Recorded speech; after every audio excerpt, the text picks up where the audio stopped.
some of the toughest problems that people face, which are recovering from injuries and illnesses. And I got involved with healthcare policy. I took some years off to take care of some family members who had very serious medical problems. And then just as I was getting back into medicine, I was going to open up a cash practice in palliative care, sort of doing pre-hospice stuff. Before people were willing to admit that they really needed hospice, they really all still needed a lot of those same services. And so I wanted to kind of fill that niche. And then they passed the Affordable Care Act, which to me was a travesty. And I thought, how could this ever have happened in our country? And I decided, you know, if we really made doctor-patient relationship the primary focus of any policy, we would not have passed the ACA. It is not patient-friendly. It's not patient-physician friendly. So I decided I could help a lot more patients by getting out and trying to educate people about some of the alternatives that were actually available at the time that the ACA was passed, but people have lost confidence in them for some very good reasons. And the past 4 years I've been doing healthcare research. And then a year ago got involved with the Benjamin Rush. One of the things that will help us get out of where we're at right now is understand the history of what got us in here. Because this country really, as you guys know, has some really significant problems and challenges to overcome. We've got a significant portion of our population that does not have access. It may be that they're uninsured or underinsured. There also is a significant portion that nobody rarely talks about is the overinsured, people who have too much insurance and therefore are spending, you know, we're having overtreating because people have access to that, or we're incentivizing people to use the medical system for things that could be done more effectively, more cost effectively, efficiently in another way. There's been a series of things that have happened with healthcare policy and government that I say have made, contributed to the lack of affordability. Certainly technology has increased the cost of healthcare, but technology doesn't always cost more. Most people can afford cell phones. If they can't get an iPhone, they can afford now a clamshell.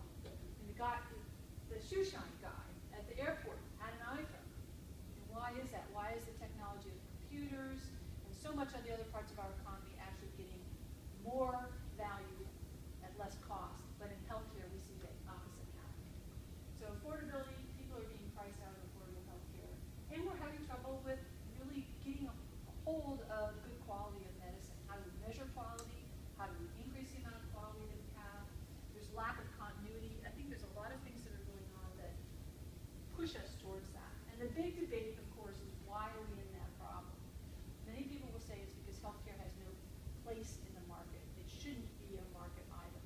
And there's some very bright, educated people that will say that's the reason we can't have healthcare. It's something different.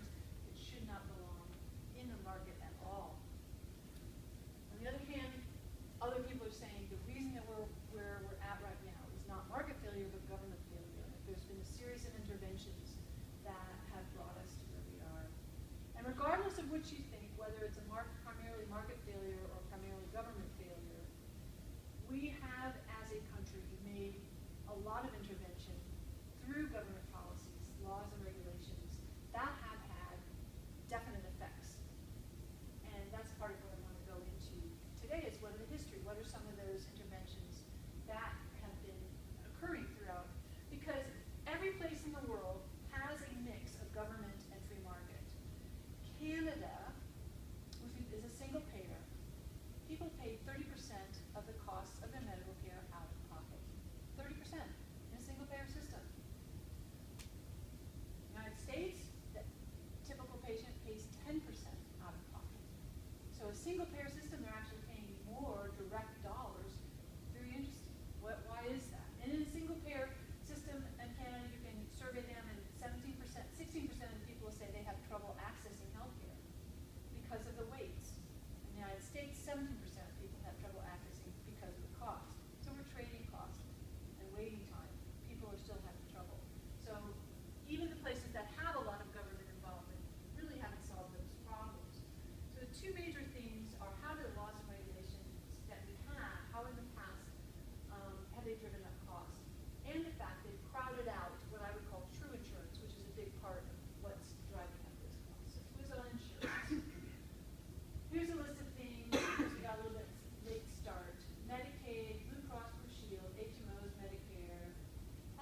thing is that we'll hear is we need to get everybody in the big risk pool because that'll make it more affordable, right?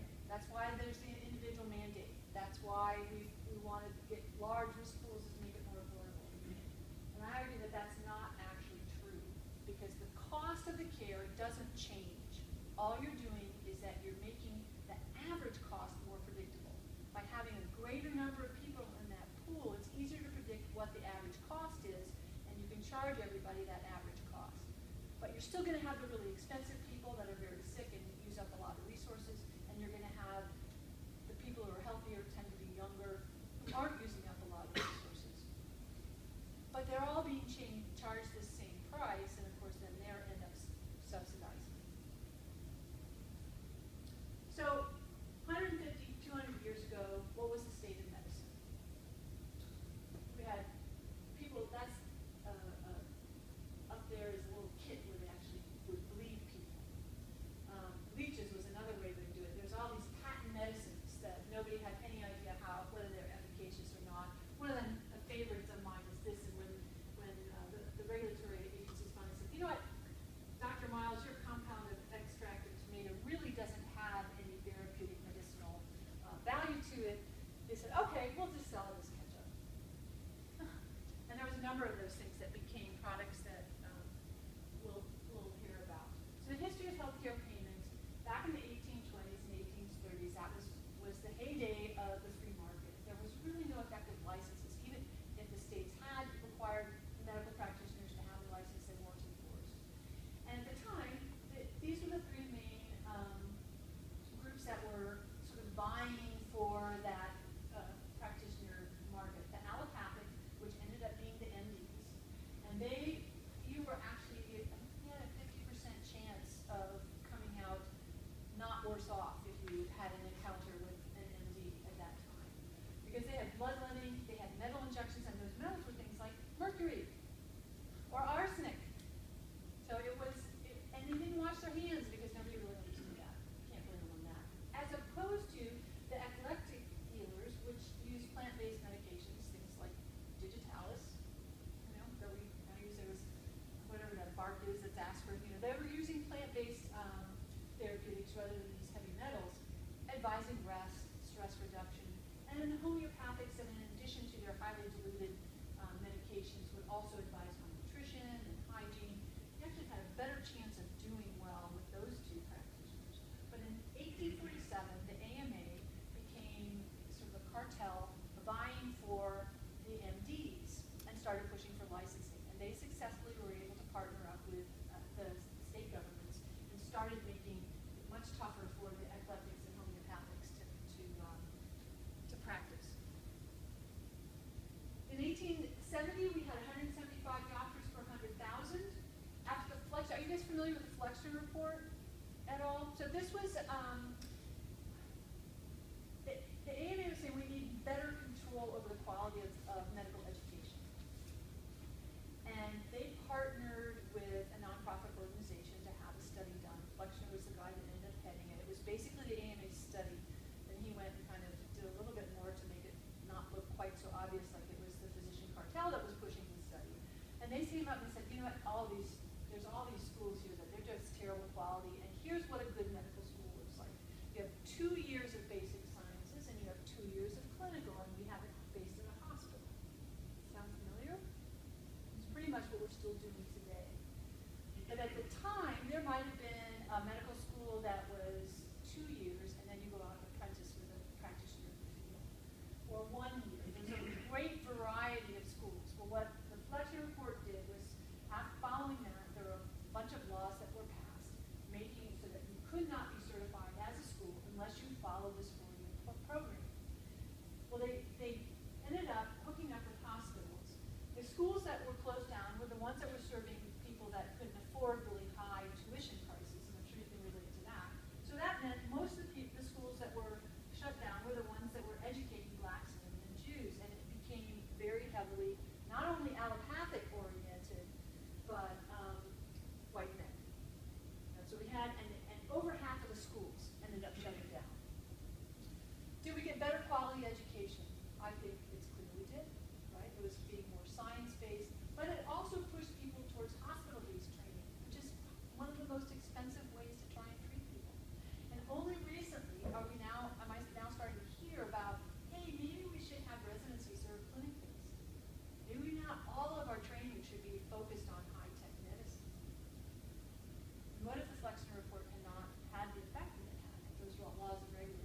more cost-effective ways to try and reach part of the population.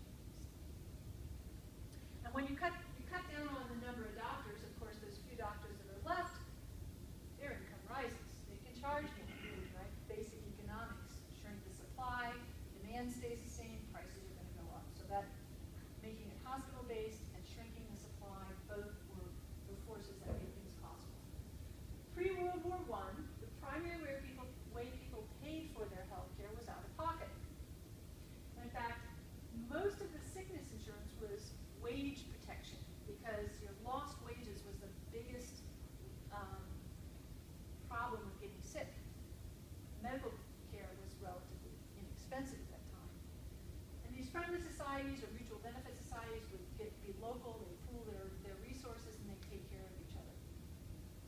During the Great Depression, hospitals had all these fixed capital costs, were not making enough money, and one clever hospital down in Texas said, hey, what if we partner with this teachers association, and if those teachers all pay us $6 a year, we'll give them 3 weeks worth of hospital treatment a year at no extra cost.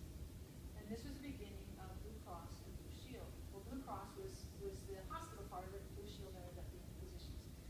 This is what we think of now, or refer to as health insurance, but it's actually not insurance. It's prepaid health care, right? They're saying $6 a year will give this steady flow of income to the doctors, and we're prepaying for the fact that if we need it, we've got 3 weeks of hospital. And this model of prepaid health care got some legal competitive advantages in Texas. They said you don't have to follow any of the regulatory requirements of other insurances. And if make yourself a nonprofit, we won't charge you. You don't have to pay taxes, right? So indemnity insurance, which was just starting to get off the ground, didn't have any of those tax advantages. So that allowed this prepaid health care to outcompete them, and it took over. And even now, the Blues are the dominant form of healthcare coverage in the country. So again, was that a good thing? Was that a bad thing? I don't know, but it wasn't a level playing field, and it was a way that the laws gave these guys an advantage over some other group, that maybe they were more efficient. Hard to tell. In World War II, there was wage and price control, so employers were unable to try and retain or recruit new employees by offering higher wages. So instead, they started offering benefits, and this is the beginning of why we have so much of our health insurance employer-based. And then that was really locked into place with the Stabilization Act of 1942, when the IRS had said, okay, officially, we're not going to tax benefits. Not going to count as income. So, as we've seen, employers can actually, if you look at the total package of compensation of any employer, more and more rich, somebody's texting, healthcare benefits have been, because they can, for $2 worth of healthcare, they can give people a lot more than $1 of wages. It comes out about the same. So that's part of the over-insurance that I was talking about. We have richer insurance because you don't have to pay tax for it. And it's actually an upside-down subsidy if you think about it. The wealthier people get to take more of a tax write-off from that healthcare benefit. So if you're earning $150,000, you're in the 40% tax bracket if you include state and government and local and federal. If you're earning $30,000, you're not in a very high tax bracket. So the higher income people might get a 40% discount on their health insurance. The other people only get a tax rate of about 7%. So it's an upside down sort of subsidization. I include this little thing about thalidomide to remind me to tell an interesting story about how different cultures and countries can respond to the exact same thing. You guys know what thalidomide is?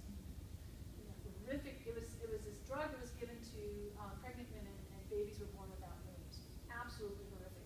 It occurred in Germany in 1957. And they finally were able to say, what were all these birth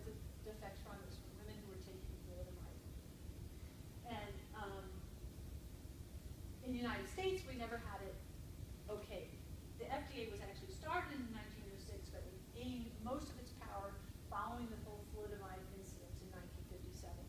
In the United States, our response was to give the FDA a huge amount of power to define what's a scientific research in order to evaluate what's a good medicine and what's safe.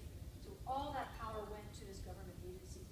In Germany, where this actually took place, very interesting. It was right after World War II, and the lesson that they learned from World War II was what happens when you allow government and medicine to come together. And they got what went on with the Nazi doctors and the horrific kinds of experience. So they did not trust melding medicine and government, right? So something that we had a lot of trust in, that they had lost. So they actually empowered their physician organizations, their equivalents of the AMA or the AOA, and the pharmaceutical companies themselves in order to police about what's going to be a good quality drug. So same problem, two very different solutions about how do we have quality control. It doesn't have to be government. And I think we've gotten to rely very, very heavily that government is the best way to do it. These are a whole other slew of interventions that we've had. The Hill-Burton Hospital Construction Survey Act was a number of loans as well as outright grants to rural areas to help them build hospitals because people didn't have access to medical care. And what this did again was take the most expensive way that we had of solving the lack of access to medical care and making it even broader. So this was another cost-inflating government intervention. With Medicare and Medicaid, were there people without affordable health care back in 1965? Yes. Although 60% of people that were over 65 at the time that Medicare was started already had private insurance. Medicare has completely decimated that. You cannot purchase health care if you're over 65 in the private market. It doesn't exist anymore. So they took a developing industry and basically killed it. The other thing about Medicare is when it got started, the age expectancy was 65. Now we're 79. So a program that was actually, when it was instituted, known that it was not sustainable. And that's a whole other story itself. Now we're really in trouble with Medicare. And Medicaid, yes, so many people now are being priced out of affordable health care. We have to have some way to be able to help those people. We don't want to lose them at the end, and it's not their fault. So Medicaid, but that infused a whole lot of dollars that people wouldn't have been spending on health care otherwise. Supplies kept the same. You increased the demand by pouring more money into it. Same supply, increased demand, prices go up. So we see a huge amount of medical inflation, and I've got a chart that will show you how it takes off over the regular inflation after the institution of Medicare and Medicaid. Is that all bad? No, because we've got people that got medical care that really needed it. Was it the best way to solve that problem? I don't think so. Other people argue that it will. Certificate of needs, that was something they tried federally in 1972, and that was a way they're trying to control the growth of high-cost equipment. Back then, CT scans were really new. You know, a city doesn't have to have 20 CT scans, they only need 5. What they found out, and later repealed the certificate of needs, was that it ended up just giving more power to the people that already were established. It actually was anti-competitive, drove prices up higher. But many states still have certificate of needs. So even though the federal law got repealed, states still have it. And it's another way that prices get driven up. HMO Act, people think of HMOs as a free market or a market-based solution. They were actually subsidized by the federal government. And in fact, there were some laws that gave them, again, another competitive advantage. But if you had a business with greater than, I can't remember the cutoff, whether it was 25 or 100, there was some cutoff. If you had a certain size business, then you had to offer an HMO. So they subsidized the development of the HMOs, and then they gave them this advantage that employers had to offer it as an option. So it's not really a free market institution. Can't get into that. Then we have the Workers'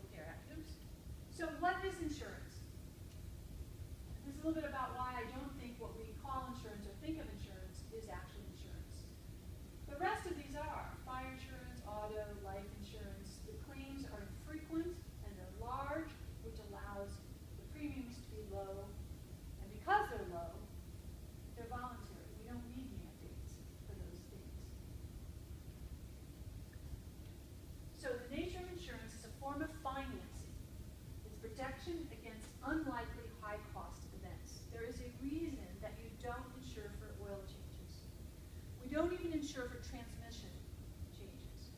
Or for homeowners insurance, I don't use my homeowners insurance to pay for lawn care. And last year I had to replace my furnace. That is not a cheap thing. I don't use my homeowner insurance to replace a furnace. Right? So those smaller, predictable maintenance items we save for and ourselves. We self-insure and we pay for those. As opposed to healthcare, where people expect to get all the predictable expenditures of life, whether you're going to get a sore throat or an earache, child checks, immunizations, PAPs and pelvics, all those things, where people expect that insurances are going to cover those predictable, smaller cost items. Some of them don't feel so small cost, but I think that's because of the what system that's brought on, and we're really not seeing price competition or quality competition for it, so they're kept artificially high. And the premiums are based on the risk of paying out benefits. That's underwriting. If you get a drunk driving ticket, your car insurance goes up, right, or a wreck.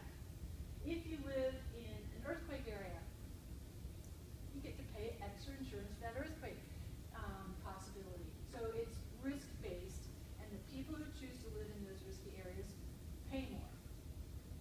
People who have risky behavior in the automobiles, whether it's speeding tickets or drunk driving, they're going to pay more.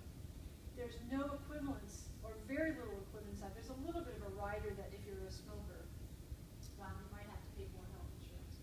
But mostly we don't do that. There is not. So premiums end up getting averaged down to people of all sorts of health behavior, and they end up costing even the people that are motivated to stay healthy and do have a good lifestyle. They don't get a benefit from the premiums. The other thing is not all risks are insurable.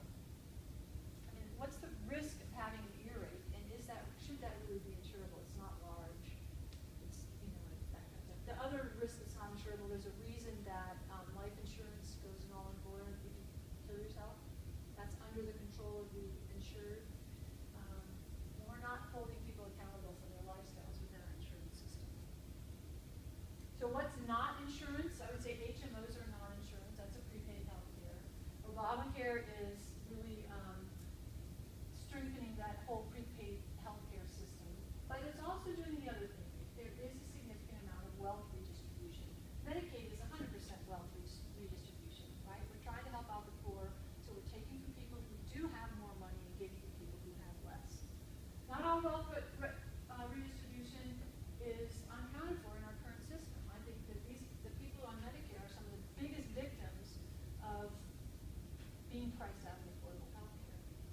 Medicare is primarily one of these wealth distributions. There is some, if you're richer, you pay a little bit more, you pay a little bit more taxes, but the average Medicare patient will pay 1/3 of the cost of their health care expenditures. Right? And who's paying that? Current workers right now. So the people that actually have the biggest, and it's all based on income too. So and Obamacare, same thing. There's with the subsidies and so forth. Now, how much wealth redistribution you think is proper, or how much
insurance actually works, when it's just purely insurance, when it's not prepaid, when it's not cross-subsidization. Now, what does that do for you? And of course, they're going to add profit onto it because they have their administrative expenses. You're going to have a business. You want a return on your time and effort, right? All of us want to be paid something for the work that we provide, the value we provide to others. But what they've done for the customer is they said, okay, if you're going to live to be 90 years old, we'll figure out what your expected healthcare expenditure costs are going to be, and we'll divide that up so every decade you're paying an even amount spread out through those whole years. Now, if you're at 30, you haven't paid all the way. Let's say you have your big event at age 30. This means you don't have to self-insure for that. So all those other people that are in your risk pool, who have that same risk as you do, have made it possible to create the funds to pay for whatever happened to you, right? And you don't need to have it already saved at age 30. So it's a way of increasing liquidity amongst those similarly risked individuals.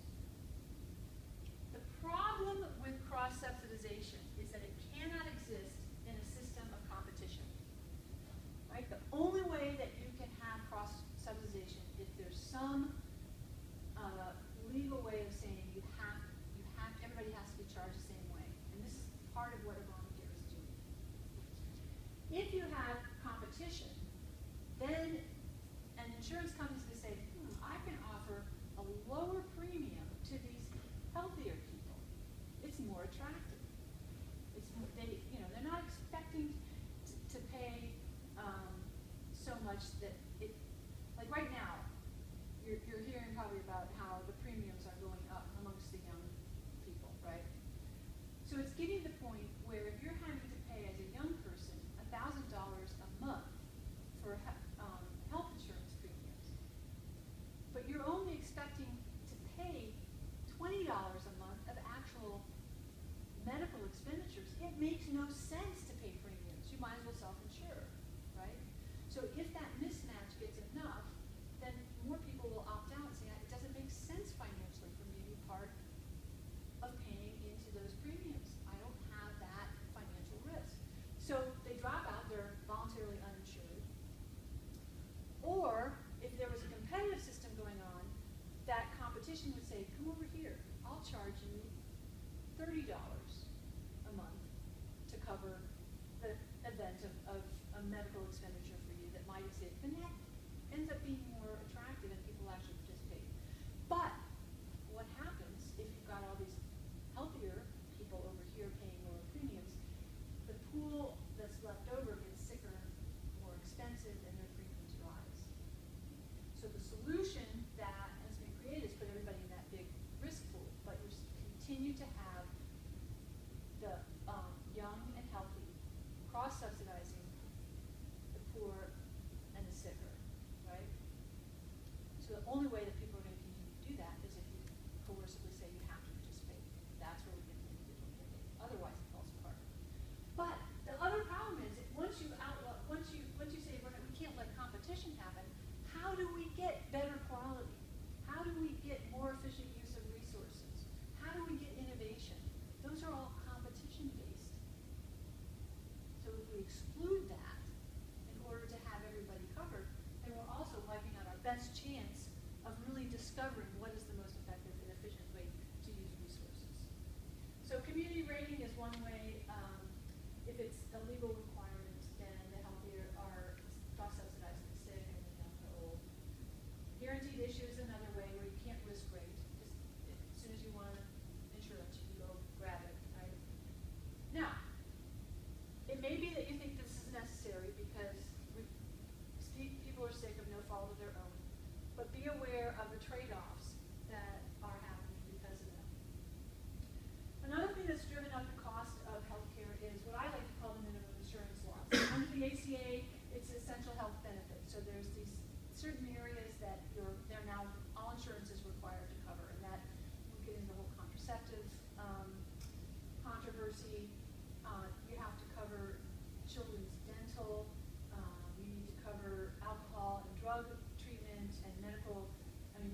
government provide. And again, it's not because of bad reasons. Government starts subsidizing health insurance because a significant portion of people have been priced out of affordable care. But it's no longer the consumer's money. They're not feeling that pain directly when they spend it. They're not having to make those really careful, hard decisions about cost benefit. They're being insulated from it. So they increase demand. That increased demand, hospitals and doctors gradually, say, great, fine, come here, spend money at us. We'll provide more services. That drives the cost up. Eventually, we get down to a place where then cost is high enough, premiums cost more, health insurance is even less affordable, and then they go back up and start that whole thing again. So it's what I call the second death spiral of health insurance and subsidization, is where we're just seeing that cost being driven more and more. And you guys are feeling it directly with education. I think we've done the exact same thing with education.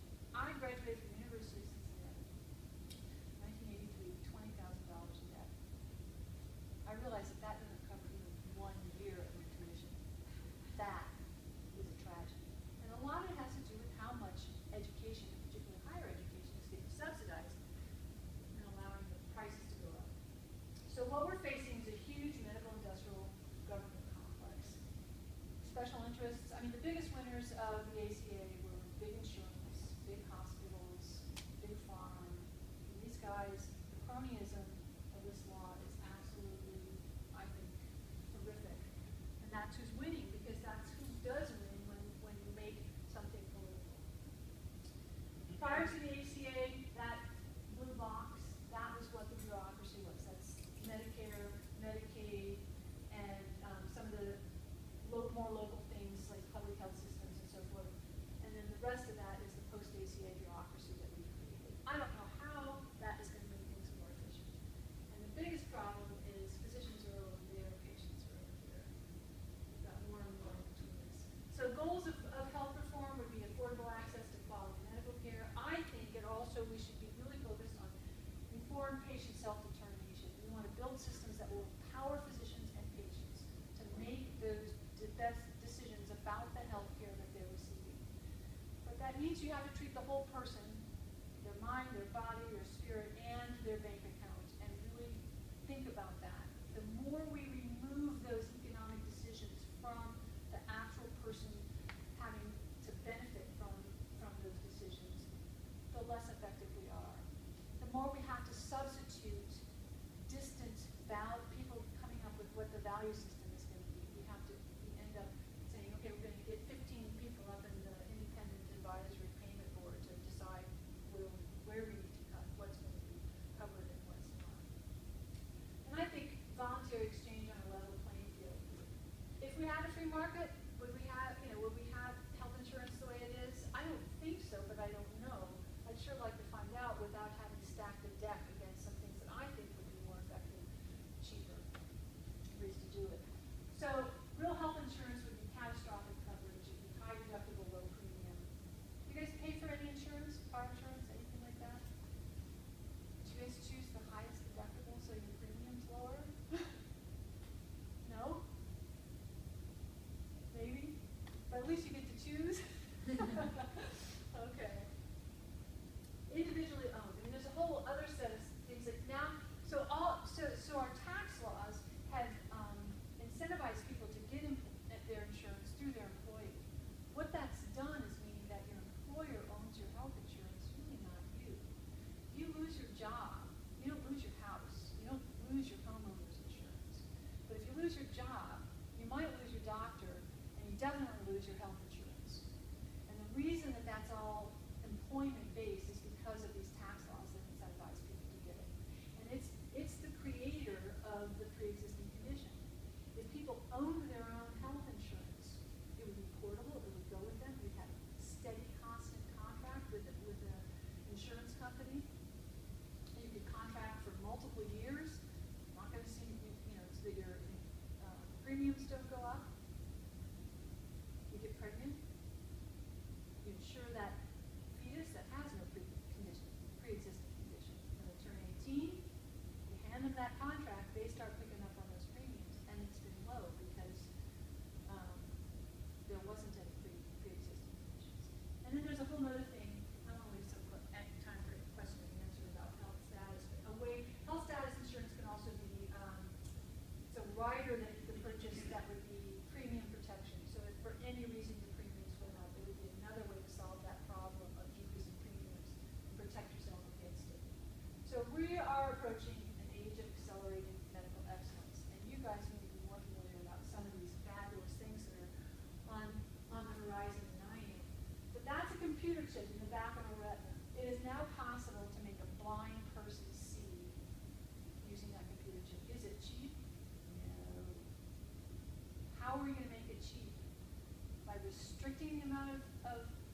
exchange that goes on and innovation by cutting back, by squeezing, controlling?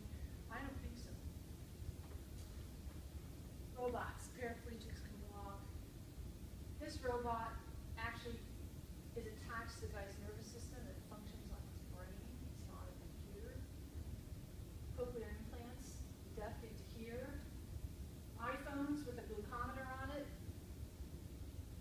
Pacemakers getting smaller. Man, they were the size of cell phones when I was there. And this, I mean, a handheld ultrasound. Can you imagine what we can do for third world medicine with a handheld ultrasound like that? Out of some African village, some kid's got belly pain.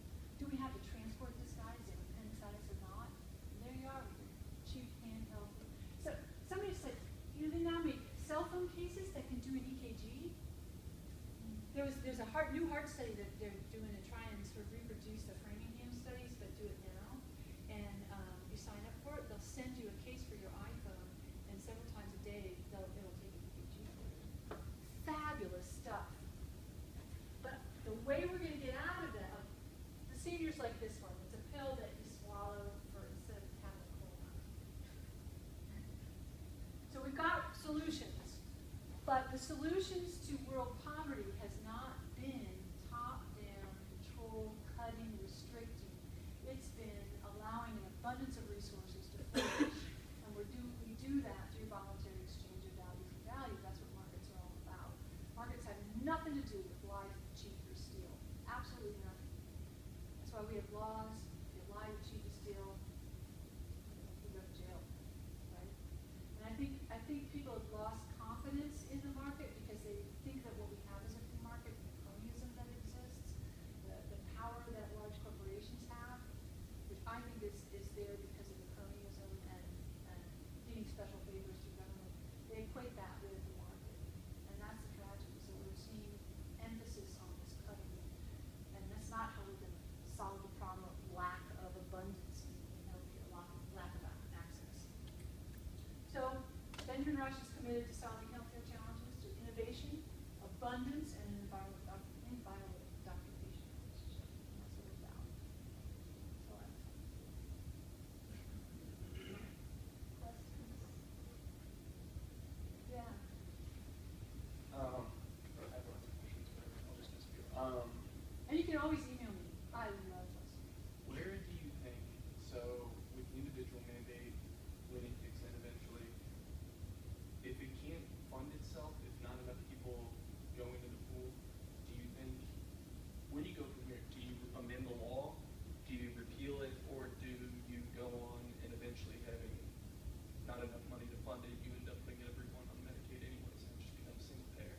Well, I think that's the trend. If you continue to see government as a solution to the problems, it can't function the way it is. And the penalties are just so minuscule, right? And in fact, if you really carefully read Roberts, who was the one Supreme Court guy that tipped the balance and said that individual mandate, it's tax, not a penalty. He's written in there that part of the reason he's saying it's a tax is it's not excessively punitive.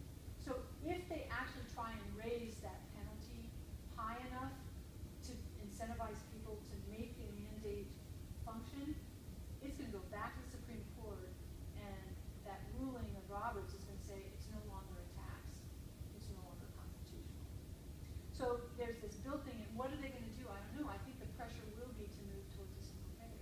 If the mindset is the way to solve this problem is to give more and more control to the central commanders. What I think is really, and the ACA is law, and we're going to live with it, and it's going to be tweaked. I'm not very hopeful that it's actually going to be repealed. It's too entrenched. So what do? I think the important thing to do is make the case for, let's at least not put obstacles in the way of trying to create alternative ways of solving this problem. Let's not prevent catastrophic health insurance from existing. Obamacare outlaws it in many ways. You can't get just high deductible catastrophic only because of those essential health benefits. So let's say at least if people choose to have catastrophic, let's let that be illegal. Let's see what kinds of creativity the medical entrepreneurs, both in delivery systems and medicine itself, can